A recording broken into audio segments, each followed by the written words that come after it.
Hey guys, Ex-Peon here. So, yes, in my last video, I said I had finished my original Dungeons& and Dragons Iceberg. I did, but I realized I still had a decent amount of bonus content I hadn't covered. So, I'm going to make a few bonus episodes, and I'll probably eventually release it all together as an over hour-long Iceberg compilation. With that out of the way, let's get into it. Tier 1. Unusual Ability Score Order. Something about old school D&D that might surprise new schoolers is the unusual order of ability scores. Rather than the intuitive physical to mental scheme modern D&D uses, old school D&D lists ability scores in the order of strength, intelligence, wisdom, constitution, dexterity, and charisma. This may seem random, but the explanation for the first half is that strength, intelligence, and wisdom are prime requisites for the game's original three classes: fighting men, magic users, and clerics respectively. From 4 to 50 players. In the section describing the basic elements of the game, OD&D recommends the game be played by 4 to 50 players and says that the referee to player ratio should be at least 1 to 20. It's insane for most DMs to even think about DMing more than 10 players, let alone 50, but some historical background makes this make more sense. From what I've gathered, no one actually had games with 50 people to a table. Instead, some DMs were running what's called a West Marches campaign, where they had multiple parties inhabiting the same world, and not always cooperatively. I've linked a video about West Marches campaigns in the description if you're interested. The Caller. Old school D&D had on a meta level not just classes for player characters, but classes, or more accurately roles, for the actual players. One of these was the Caller, who was basically the group leader for the players. In the description of play in the Proto Dungeon Master's Guide, Volume 3 of the core book set for D&D, Volume 3 of the core book set for OD&D, the back and forth is described as being between the DM and the caller. The DM describes the layout of the dungeon, and the caller describes what the party is doing, who is listening at the door for monsters, who is casting what spell, etc. It's a fascinating artifact from the past. As a 21st century D&D player and DM, I honestly can't imagine having a caller in the game. However, it does make a level of sense if you have a particularly large group of players, and my understanding is that games back then, or at least the games Gary Gygax and others in that particular zeitgeist played, tended to be much larger than they are today. I don't believe the caller is supposed to be a tyrant or mini DM in any sense for the other players. Rather, my assumption is that they provide leadership and direct the party, with the other players being free to disagree if they wish. In my experience, D&D groups do tend to end up with an unofficial caller anyway, even if just due to one person having a more dominant personality or more D&D experience. So perhaps there are benefits to making that position official. I really wouldn't know. The Mapper. Another lost class for players, as it were, is the Mapper, whose job is quite obviously to map the dungeon. Now, I may be slightly editorializing here, as OD&D doesn't explicitly say one particular player needs to be the mapper in the same way one player needs to be the caller. However, the old school D&D community describes the mapper as a given position like the caller, and it's a reasonable assumption from reading the text that one given person would end up being the de facto mapper. The book the book mentions multiple times that players are mapping as they go through the dungeon, but it seems more reasonable to have one player handle mapping while another is the caller and so on. You could probably even have one player be the quartermaster and handle the party's inventories, while another handles the party's followers. That's just speculation on my part, but it seems as reasonable as having one player make the maps while the other leads the party. 10-foot pole. If you hang out in OSR spaces for any amount of time, you'll soon hear all about 10-foot poles. In fact, there's even an OSR blog literally called 10footpole.org. The 10-foot pole has been in the D&D starting equipment section since OD&D, and the idea is that it's an essential tool for dungeoneering, whether that's poking the floor ahead of you to check for traps or poking anything in general in hopes that what's triggered won't reach you. To be completely honest, a 10-foot pole seems rather impractical for a constricted underground environment, and I don't entirely see the need for it when you could just use the butt end of a spear. Regardless, it is at this point an iconic staple of the Dungeons and Dragons genre, especially in the old school revival community.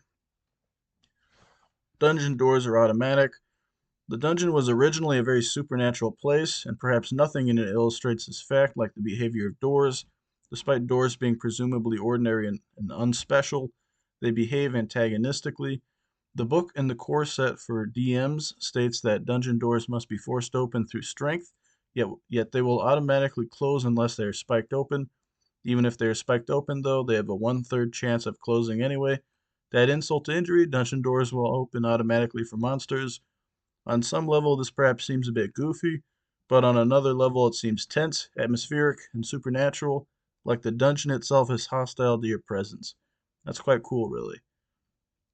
Secret doors. Another old school dungeon staple that might seem foreign to modern players is the secret door, which is exactly what it sounds like. For whatever reason, it was decided that dungeons are full of secret doors. Additionally, elves, for whatever reason, are really good at detecting secret doors and can have a one-third chance to detect any secret door they pass just automatically. My lazy in universe explanation is that their senses are so sensitive that they can detect irregularities in air currents or something like that. I don't know. I don't really get the whole secret door thing. It seems neat as an occasional one off, but it also seems overplayed to have it be a regular architectural feature. Monsters can lose infravision. Another example of the world itself being hostile to players is the fact that monsters lose access to infravision if they join the player's party. This definitely reinforces the idea of the dungeon as a supernatural environment rather than a natural environment with magical elements.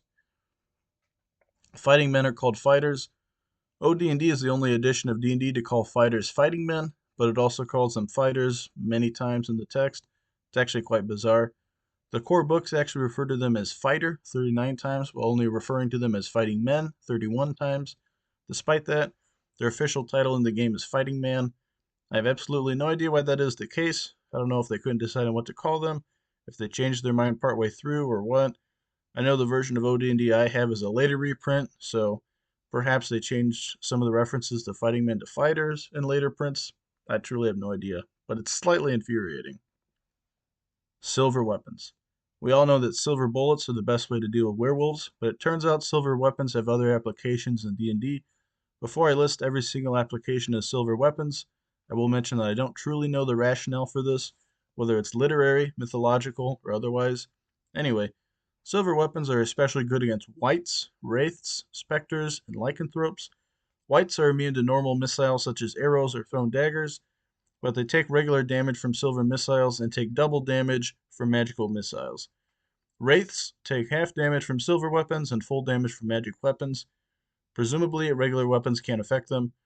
Spectres also ignore mundane weapons, but they take full damage from silver and magical weapons. Lycanthropes similarly can only be affected by silver or magical weaponry. Silver does not behave uniformly against these monsters, and I'm going to assume that's due to a lack of systemization rather than any kind of firm internal logic. Design or reasoning aside, I think the fact that silver weapons can affect certain monsters and mundane weapons can't provides an interesting choice when choosing starting equipment. A silver arrow costs as much as 20 arrows. Silver mirrors and silver crosses are also provided as more expensive alternatives to regular mirrors and crosses. Though I truly have no idea if they're supposed to be emergency weapons in a pinch or what. I don't think a handheld mirror or a cross would be particularly effective weapons anyway, even if the monster is vulnerable to silver, but maybe clerics with silver crosses are even better at repelling that type of monster. I don't know. But I do find it ironic that the class that is best at countering the undead can't effectively use silver against them, but perhaps that's meant to be a counterbalance of sorts, making it so clerics can turn undead monsters like wights and wraiths really well, but they need magic users with offensive spells or fighters with silver or magic arrows to actually kill them. That could be the exact reasoning, actually. Or I could just be overthinking things. I don't know. OD&D uses inches, not feet. A legitimately annoying aspect of OD&D is that it uses inches instead of feet as the primary measurement for distances. While this makes perfect sense given D&D's origin as an expansion to a war game, and it would legitimately be useful if I ever ran OD&D as a proper tabletop game with miniatures, it is nonetheless annoying, as most modern players, myself included, are accustomed to thinking of D&D in terms of feet. For example, the spell Wall of Ice has a range of 12 inches. What does that mean? Well, it depends. It definitely doesn't mean, literally 12 inches. That would not be a very useful spell. Within the dungeon, distances given in feet are converted to tens of feet, so that 12-inch spell actually has a range of 120 feet. That's a big difference. Tier 2. Fireballs are bigger outside. If you were wondering what inches convert to outside of the dungeon, then wonder no longer, for it turns out that in the wilderness, inches convert to tens of yards rather than tens of feet. So, that same wall of ice spell with a range of 120 feet in the dungeon has a range of 360 feet outside of the dungeon. The classic fireball is described as having a range of 24 inches, which translates to 240 feet in the dungeon, and a staggering 720 feet of range in the wilderness. That's over a mile. The radius of the fireball is described as being 2 inches, which indoors is 20 feet, but outdoors is 60 feet. That's insane. Now, I believe the idea is that the wilderness sees combat on the scale of even hundreds of combatants, while areas like dungeons see combats on the scale of 10 to 30 at most, but I don't think that justifies this design choice. Truthfully, I can't say how intentional of a choice this was, but I legitimately think it's a serious problem with the game. In fact, I would say the use of inches and the inconsistent translation of inches into feet might just legitimately be in the top 5 of my problems with OD&D. I can't accept that spells like Fireball just happen to be bigger outdoors just because outdoor combat tends to be on a larger scale. That's immersion breaking and kind of silly. Does OD&D have slings? It might seem like a silly or random question, but slings are actually a nebulous area within OD&D. Slings don't actually appear on the equipment list, despite being the perfect weapon for first level heroes short on gold who might want a ranged weapon with easily replaced ammunition. Slings might appear in chainmail. The book talks about halflings firing stones as far as archers fire arrows, though that could refer to halflings being excellent shots with slings or just great stone throwers. This tidbit obviously comes from Tolkien, who did specifically say that hobbits are surprisingly accurate and nasty when it comes to throwing stones. Slings do appear in the Greyhawk supplement, where sling stones get a listed damage amount and a correction is added. Though I don't truly know when this correction was added to the supplement, that halflings get +3 to their ranged attacks when using a sling. That's much more appropriate for them than the ambiguous deadly accuracy OD&D ascribed to them.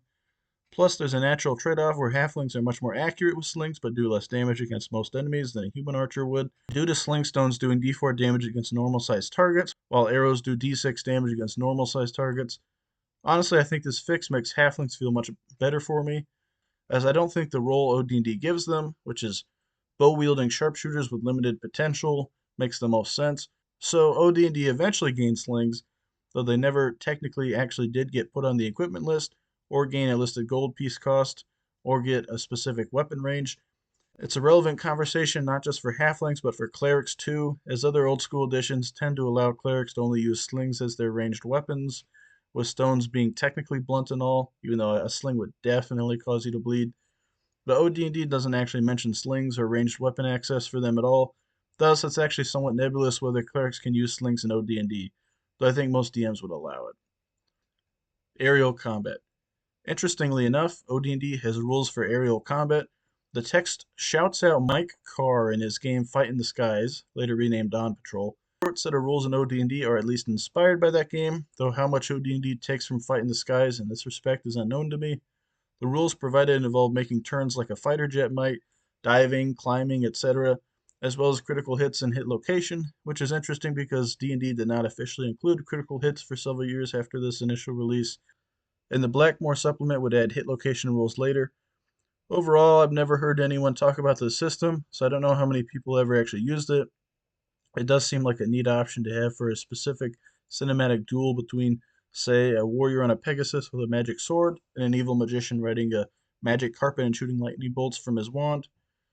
Other than that, though, I don't know how good of a system it is. Naval combat. OD&D also has a set of rules for naval combat. The rules for this seem decently complex, with fatigue factors for rowed ships, wind force, ramming, grappling, boarding, etc. Again, I haven't really heard anyone in the OSR community talk about using these rules, and they're not the type of rules that get recycled in retro clones. I could see it being interesting to use these rules for a cinematic naval battle or a naval focused campaign one day, maybe. I think it illustrates the fact that OD&D had an incredibly ambitious scope, a scope not matched by most editions of D&D, at least in the core books. You can use this book set to run a standard dungeon crawling campaign, but you can also become lords, play out military campaigns, enact in real detail an epic battle between magically flying creatures, and even have an epic back and forth between pirate ships. I don't know how well all of these options are supported by the rules, but it's impressive that they're even present. The designers of 5e didn't even have the guts to make a system for space combat in their Spelljammer supplement, from what I've heard. Level Drain. A brutal mechanic in old school D&D is level drain. In OD&D, wights and wraiths drain a level from their victims when they land a hit on them, while specters and vampires drain 2 levels with successful attacks. This is truly brutal, and one could even say that it makes no sense. However, I would assert that there is a real logic to it. On a meta level, it allows those monsters to frighten even characters with the most hit points possible. In universe, though, it represents the idea that encountering such a monster leaves invisible scars on you. Perhaps the loss of a level, and thus hit dice and maybe even spells, represents a loss in confidence or physical vigor from this encounter, or even a psychological issue that limits your spellcasting. It might seem gimmicky, but there's real role playing potential here. I've linked a video on the subject by the YouTube channel The Old Warlock in the description. Vague Turn Undead rules. Turn Undead is an iconic cleric mechanic, but the rules for it are actually quite sparse in OD&D. It provides a 2d6 mechanic to turn or cause to flee an undead monster, and if the cleric and the undead monster or monsters are sufficiently uneven in power level, then either the turn attempt automatically fails, or 2d6 undead monsters are automatically turned or destroyed. Beyond this basic mechanic, there are a great deal of unanswered questions when it comes to turn undead. It's merely described as a strong effect that is had upon the undead monster, and it isn't clear whether or not Turn Undead in this edition is meant to be an alternative attack type, or an automatic aura effect, or a pre-combat morale check of sorts for the undead monsters. It's also unclear what happens if a cleric encounters a mixed group of undead, or how long the effect lasts. Funnily enough, many of these questions would go on to be unanswered for many years after this edition, at least in the basic line. I don't know how well Advanced Dungeons and Dragons clarified Turn Undead, so I can't speak on that. OD&D didn't have D10s. At this point, D10s are as synonymous with D&D as D4s, D6s, D8s, D12s, and D20s. A funny and surprising fact about OD&D is that it doesn't actually use D10s. Indeed, if you look at the dice section in the beginning of the book, it recommends every single dice type except for D10s. This isn't because Gary Gygax had some kind of weird vendetta against D10s, though. I can't say with 100% confidence, but what I believe is the case from different sources I've seen is that wargaming primarily used D6s, and that the other types of dice in the 1970s were hard to come by. I believe D10s had been invented, but weren't easily accessible commercially. In fact, early D&D gamers received game books that came with D20s that had 1 through 10 inscribed on them twice, which apparently caused a few headaches when people realized they had spent the night using the ad hoc D10 instead of the actual D20, and thus were basically causing themselves to fail every single roll. It seems proper D10s only appeared in D&D book sets in the 1980s. I don't know exactly, but it may be the case that early dice sets even outside of D&D seem to omit the D10 because the D10 is not a platonic solid, while D4s, D6s, D8s, D12s, and D20s are. I'm not a math guy, so I couldn't tell you why that's a big deal. I provided an article on the matter by D&D historian John Peterson if you're curious. You can breathe in space. Well, that isn't strictly true for D&D. Rather, the suggestion that space could be filled with breathable air is provided in the Proto-DMG as an example of how D&D worlds don't necessarily have to obey natural laws, which is a fair point. We are ultimately talking about fantasy, and fantastical realities would fit a medieval setting far more than literal scientific realities in instances such as space travel. Egg of Coot. The foreword to OD&D references the enigmatic Egg of Coot, stating that Dave Arneson's campaign setting Blackmoor is situated between the Great Kingdom and the fearsome Egg of Coot. Even after reading that ridiculous sentence, I still have no idea what an Egg of Coot is. Is it a strange description for a kingdom of some kind? Is it some kind of domed city? Is it a strange name for some kind of Dark Lord's realm? Well, from what I've gathered, the Egg of Coot is some kind of disgusting gray globe of flesh and eyeballs. I guess the location called the Egg of Coot is actually the realm belonging to the Egg of Coot. I guess it's some kind of powerful magician able to make artifacts and thralls. I won't go into that much detail as it is ultimately just an offhand reference in the foreword that comes from Dave Arneson's home campaign, but it has an undeniably intriguing name. Maybe it's Humpty Dumpty and his evil necromancer villain arc. I can't believe I said that. Anyway, as usual, I've linked a couple articles on the matter in the description. Though apparently it was actually a reference to a guy named Greg Scott who apparently looked down on wargamers. Maybe he resembled an egg or was just egg-headed. I honestly don't know. Sir Fang. Another reference from Dave Arneson's personal campaign is the vampire lord Sir Fang. This character isn't referenced in OD&D, but Sir Fang did lead to the creation of the cleric class in OD&D, or at least it was inspired by the interaction between Sir Fang and another player character. So the story goes that in Dave's home campaign, there was a vampire player character called Sir Fang who became so overpowered that Dave added another player as a priestly character with vampire countering powers. Apparently, this character was inspired by Peter Cushing's portrayal of Van Helsing in the Hammer horror movies. Anyway, the story is that this interaction inspired the Turn Undead ability that became iconic for clerics for a very long time. I've linked an article in the description that features excerpts from an interview with D&D's first cleric who, funnily enough, was more of a historical wargamer than a D&D guy. I guess you'd expect more enthusiasm from someone who directly experienced the zeitgeist of such a massive and imaginative hobby, but people ultimately enjoy what they enjoy. Skeletons throw finger joints. Another fun detail about a monster in Greyhawk is the concept of skeletons who throw their finger joints like magic arrows. This isn't explicitly a monster feature, but instead appears in a highly imaginative section of ideas for dungeon masters. Funnily enough, half of the ideas in this section are just a random monster riding another random monster, such as a Medusa riding a Gorgon. That's an awkward family reunion. Or a frost giant riding a white dragon. I generally would not think dragons would be big enough to be ridden by giants, but what do I know? Bowling alley for giants. Another highly imaginative idea from Gary Gygax is found in the section of OD&D that gives DMs advice for creating dungeons. This section describes how levels of your dungeons can include all sorts of things, and he gives an example of how one level could even be a bowling alley for giants. It's a fun idea. I'm thinking it could be fun to borrow that for some kind of Jack and the Beanstalk style giant heist in the Sky adventure.